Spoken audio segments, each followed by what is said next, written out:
तो पुण्यात्माओं, इस सत्संग को हृदय में उतारो। अब आपका उद्देश्य ये होना चाहिए कि मेरा मोक्ष हो, पीछा छूटे, फिर आपको ये संसारिक सुख तो ऑटोमेटिक देगा भगवान, क्योंकि आपने एक डिमांड करी है, भगवान मेरा मोक्ष हो। तो मोक्ष के लिए तो भक्ति करनी पड़ेगी आपने, और भक्ति प्राणी तभी कर सकता है जब उसको उसका मन टिक जा। मन कब टिकेगा? जब आपकी जो कंपल्सरी रिक्वायरमेंट हो और जिसके कारण ये मन दौड़ता है इधर उधर, वो पूरी हो जाएगी।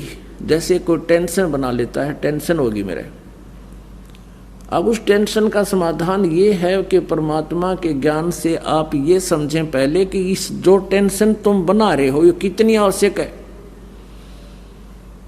और फिर परमात्मा उस टेंशन को जो आपके भक्ति में बाधक है उसको ठीक कर देगा।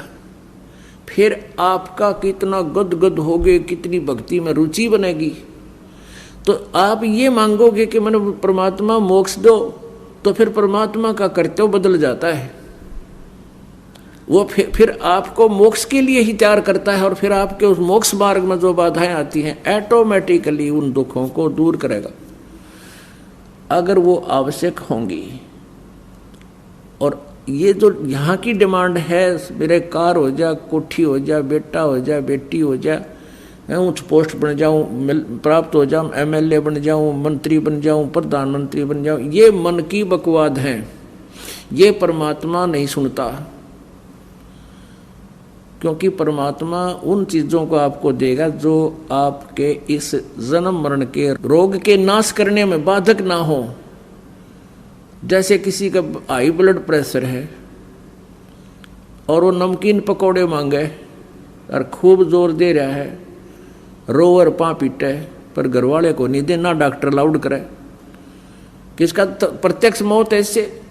तो ऐसे ही पुण्यात्माओं इस भक्ति मार्ग में, यानी इस परमात्मा के ऑपरेशन थिएटर में, इस ट्रीटमेंट अंडर ट्रीटमेंट आप होगे हो, तो अब आपके मन की नहीं चलेगी। आपको वही वस्तु देगा भगवान जो आपके इस जन्म मरण के रोग के नाश में बाधक ना हो। ऐसी वस्तु नहीं देगा जैसे ब्लड प्रेशर में और नमकीन पकौड़े विष है उसके लिए। तो ऐसा विष आप डिमांड भी करते रहोगे, प्रभु नहीं देगा। आइयो से मत आइयो, क्योंकि हमारा उद्देश्य यहाँ आपको सेठ बनाना नहीं, इस भौतिक सेठ बनाना नहीं, आध्यात्मिक सेठ बनाना है हमारा उद्देश्य। और परमेश्वर कबीर जी कहते हैं, कबीरा सब जग निर्धना धनवंता नहीं कोए, और धनवंता सो जानियो जिस पर राम नाम धन होए। और अन्य सुख तो आप ही होंगे। जैसे किसान का प्रथम उद्देश्य होता है गेहूं बीजने का, कि मेरे परिवार और मेरे को अन्न प्राप्त हो। उसका उद्देश्य अन्न प्राप्त करना होता है, भूसा नहीं। वो भूस प्राप्त करना नहीं होता, जो कि गेहूं प्राप्त करने के उद्देश्य से जो प्रोसीजर अपनाया गया, बीज बीजा गया गेहूं का, तो भूसा तो अपने आप मिल जाता है। तो पुण्यात्माओं, संसारिक सुविधाएं, यहाँ का सुख, इस काल के लोक का, ये तो भूसा समझ लो, और मोक्ष समझो गेहूं। तो गेहूं के उद्देश्य से, टारगेट से यदि तुम ये बोओगे, ये भक्ति बीज बोओगे और साधना सत्य करोगे, तो आपको यहाँ संसारिक सुख तो बिना मांगे होंगे। और जिसने उद्देश्य ही घास फूस बनाना के लिए बीज बो रखे हो, तो कच्चा काट लेगा उसने, वो घास चरा लेगा, आप भूखा मरेगा। फिर जो घास है वो पशुओं के लिए है, अपने लिए नहीं, अन्य प्राणियों के लिए है। तो पुण्यात्माओं, जो संसारिक सुविधा हम मांगते हैं ये हमारे लिए नहीं। अब जैसे किसी का संतान नहीं हुई और करोड़पति है, 2 कोठी बना रहा है, उसकी मृत्यु के बाद वो भाई जब इकट्ठे होंगे उसने बांट लेंगे, दिया जी सारे पैसे ले लेंगे। तो वो किसके लिए वो गया भूस? वो अपने लिए नहीं था। अपने लिए तो हमारे लिए केवल मोक्ष प्राप्ति का वो सत साधन है।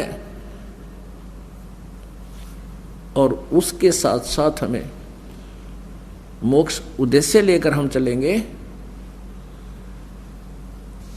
तो संसारिक सुविधाएं भी पैरेलल होंगी ही होंगी, ये तो हो ही नहीं सकता।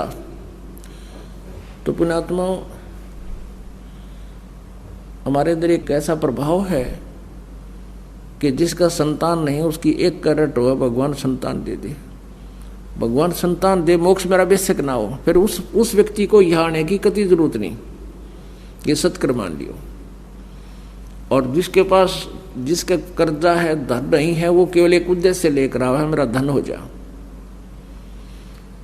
ठीक है, हम प्रथम बार जो आता है उसको सांत्वना भी देते हैं, भाई भक्ति करते रहो, सब ठीक हो जाएगा। बिल्कुल आपके पास धन भी होगा, आपका संतान भी होगी, यदि परमात्मा आवश्यक समझेगा। क्योंकि हम इस तत्व ज्ञान से कति अपरिचित हैं, इसलिए हम परमात्मा के उस वास्तविक मूल मंत्र को ना चाहकर, मोक्ष को ना चाहकर संसारिक सुविधा चाहते हैं। और परमात्मा कहते हैं झूठे सुख को सुख है, ये मान रहा मनमोद, ये सकल चबीना काल का, कुछ मुख में कुछ गोद है। तो हमें एक ही डिमांड करनी चाहिए परमात्मा पाने की, मोक्ष कराने की।